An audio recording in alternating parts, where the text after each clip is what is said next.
मंदोदरी रावण संवाद। वहां लंका में जब से जी लंका को जलाकर गए, तब से राक्षस भयभीत रहने लगे।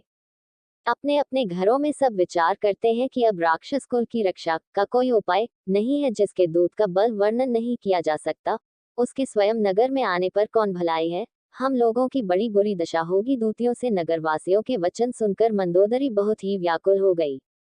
वह एकांत में हाथ जोड़कर पति रावण के चरणों लगी और नीतिरस में पगी हुई वाणी बोली, है प्रियतम, श्री हरि से विरोध छोड़ दीजिए।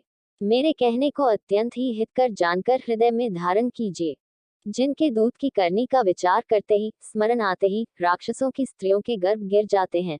हे प्यारे स्वामी, यदि भला चाहते हैं तो अपने मंत्री को बुलाकर उसके साथ उनकी स्त्री को भेज दीजिए।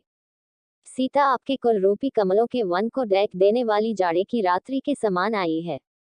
हे नाथ, सुने, सीता को दिए लौटाए बिना शंभु और ब्रह्मा के किए भी आपका भला नहीं हो सकता। श्री राम जी के बाण सर्पों के समूह के समान हैं और राक्षसों के समूह मेढक के समान। जब तक वे इन्हें ग्रस नहीं लेते, निगल नहीं जाते, तब तक हट छोड़कर उपाय कर लीजिए। मूर्ख और जगत प्रसिद्ध अभिमानी रावण कानों से उसकी वाणी सुनकर खूब हंसा और बोला, स्त्रियों का स्वभाव सचमुच ही बहुत डरपोक होता है। मंगल में भी भय करती हो। तुम्हारा मन हृदय बहुत ही कच्चा कमजोर है। यदि वानरों की सेना आवेगी तो बेचारे राक्षस उसे खाकर अपना जीवन निर्वाह करेंगे।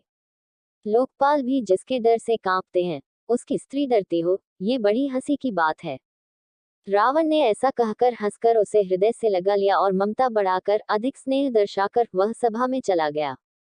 मंदोदरी हृदय में चिंता करने लगी कि पति पर विधाता प्रतिकूल हो गए। ज्यों ही वह सभा में जाकर बैठा, उसने ऐसी खबर पाई कि शत्रु की सारी सेना समुद्र के उस पार आ गई है। उसने मंत्रियों से पूछा कि उचित सलाह कहिए, अब क्या करना चाहिए।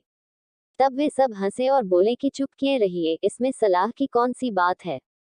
आपने देवताओं और राक्षसों को जीत लिया, तब तो कुछ श्रम ही नहीं हुआ। फिर मनुष्य और वानर किस गिनती में हैं। चैनल को लाइक सब्सक्राइब कीजिए।